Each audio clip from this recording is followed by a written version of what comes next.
मित्रांनो नमस्कार, मी पुरुषोत्तम आवारे पाटील आणि तुम्ही बघताय कनेक्ट अकोला। एक 4 दिवसापूर्वी म्हणजे 3 तारखेला 3 नोव्हेंबरला मी एक व्हिडिओ टाकला होता की अकोला शहरामध्ये निर्भय बनोचं वातावरण कशा पद्धतीने निर्माण होत आहे आणि निर्भय बनोच्या पहिल्या सभेला डॉक्टर विश्वंभर चौधरी आणि ॲडव्होकेट असीम सरोद यांच्या सभेला तुम्ही सगळ्यांनी यावं। तुमचे सगळ्यांचे मी आभार मानतो। ही सभा डॉक्टर बाबासाहेब आंबेडकर खुले नाट्यगृहात झाली आणि पहिल्यांदा प्रचंड प्रमाणावर खुले नाट्यगृहामध्ये गर्दी जमली। ही सभा प्रामुख्याने संविधानाच्या बचावात्मक पवित्र्यासाठी होती आणि सत्ताधाऱ्यांच्या विरोधातली सभा होती। मोदी अमित शहा यांच्या प्रकरणांची लखतरं बेशीवर मांडणारी ही सभा होती। तरी याही सभेला अकोलेकर आणि जिल्ह्यातल्या अनेक लोकांनी येऊन मोठी जी हजेरी लावली, त्या हजेरीवरून एक वातावरण सध्या सगळ्यांच्या लक्षात येतं आहे की हळूहळू सत्ताधाऱ्यांचे प्रकार, सत्ताधाऱ्यांचा भ्रष्टाचार, ही बदमाशी, लोकांवर जुलूम करणं, वारेमाप पद्धतीनं महागाई वाढवणं, सामान्य शेतकऱ्यांच्या आत्महत्या होत असताना त्याच्या पाठीशी उभं न राहता आपल्या उद्योगपती मित्रांना हजारो कोटींचं कर्ज माफ करणं, ह्या ज्या अशा एकापेक्षा एक 2014पासून तर आत्तापर्यंत ह्या ज्या गोष्टी घडत गेल्या आहेत त्याच्या विरोधात एक वातावरण निर्माण होत आहे। सामान्य माणसांमधून, विवेकी माणसांमधून, व्यापाऱ्यांमधून सुद्धा जे भाजपचे संघाचे फॉलोवर आहेत त्यांनाही हा कारभार काही पटलेला नाही आहे, ते सुद्धा पेटून उठलेले आहेत। त्याचं प्रत्यय 4 नोव्हेंबरच्या या सभेला आला।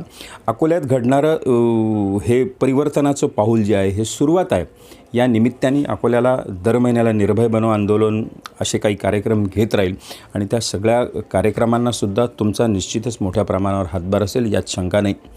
अकोला शहर असेल, अकोला जिल्हा असेल, अकोला लोकसभा मतदारसंघ असेल, वेगवेगळे मतदारसंघ असतील, त्या सगळ्या लोकांमध्ये सामान्य जनतेतून एक निर्भय जनता, मतदारांचा, प्रभावशाली मतदारांचा उत्तम गट बनावा आणि तो गट पक्षनिरपेक्ष आहे, धर्मनिरपेक्ष असेलच काहीच विषय नाही। आपल्याला कोणाच्या जातीपातीचं, कोणा धर्माचं काही घेणं देणं नाही, परंतु लोकशाहीसाठी, सामान्य नागरिकांच्या हक्कासाठी आणि विकास कामाच्या दृष्टीनं जो 50 वर्षाचं विकासाचं व्हिजन बघेल अशा माणसाच्या पाठीशी जाऊन टोटली शेवटच्या क्षणापर्यंत सत्ताधाऱ्यांच्या विरुद्ध, भारतीय जनता पक्ष असेल, शिंदेची शिवसेना असेल, दादांची राष्ट्रवादी असेल, यांच्या विरोधात भूमिका कशी घेता येईल आणि येणाऱ्या निवडणुकीमध्ये सामान्य जनतेच्या हिताचे निर्णय घेणारा, त्या दृष्टीने वागणारा अशी माणसं कशी निवडून देता येतील याच्यासाठी एक निर्भय बनोची ही चळवळ आहे। निर्भय बनोचं हे जे आंदोलन आहे यात कोणी अध्यक्ष नाही, कोणी उपाध्यक्ष नाही, सगळे टोटल सगळे संयोजक आहेत। एखादा कार्यक्रम असला तर त्यासाठी पटापट ग्रुपवरून आव्हान होते आणि लोक पटापट पैसे टाकतात। तेवढासा छोटा निधी जमला की कार्यक्रम घेतो, त्याचा हिशेब एका त्या ग्रुपवर टाकला जातो। एवढं पारदर्शकता ज्या ग्रुपमध्ये आहे आणि जे संविधानप्रेमी आहेत, ज्यांना असं वाटते की संविधानाची चारही मूल्य संकटात आलेली आहेत, ही मूल्य जर पुढे जोपासायची असली आणि मनुस्मृती पुन्हा गळ्यात आपल्या गाडगे मडके आणि ते कमरेला झाडू बांधायचे नसतील, तर मी यासाठी म्हणतो आहे की तुम्ही म्हणत असाल की आपल्यावरती वेळ येणार नाही, पण तुम्ही लक्षात घ्या सध्या देशात या हिंदू राष्ट्रवाद्यांच्या मान्यतेनुसार 2च वर्ण आहेत, एक ब्राह्मण आणि एक शूद्र। क्षत्रिय बाकीचे सगळे परशुरामाने छाटून काढले आहेत केव्हाच, तर ते आजही तुम्ही आम्ही जेवढे काही ओबीसी आहोत ब्राह्मण सोडून हे सगळे शूद्र आहेत। हे व्यवस्था त्यांना शूद्र मानते, त्याच्यामुळे उद्या मनुस्मृतीचं राज्य आलं तर सगळ्या शूद्रांच्या गळ्यात मडकं आणि पाठीशी तुमची पदचिन्हसुद्धा उमटू नयेत, त्याच्यासाठी झाडू बांधला जाईल, हे लक्षात घ्या।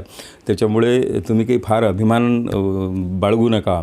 तुम्हाला येणाऱ्या काळामध्ये जर मनुस्मृती पाहिजे असेल तर भाजपच्या सोबत जा आणि संविधान, समता, स्वातंत्र्य, बंधुता पाहिजे असेल तर अँटी भाजप तुम्हाला भूमिका घ्यावी लागेल, हे लक्षात घ्या। अकोल्यामध्ये असे जे काही कार्यक्रम चांगले होतील त्या सगळ्या कार्यक्रमांना सर्वांनी आतापर्यंत उत्तम सहकार्य दिलं, असंच सहकार्य भविष्यातसुद्धा देत राहा आणि काही नवे विषय असतील अकोल्याच्या विकासाचे तर निश्चित मला कळवत राहा।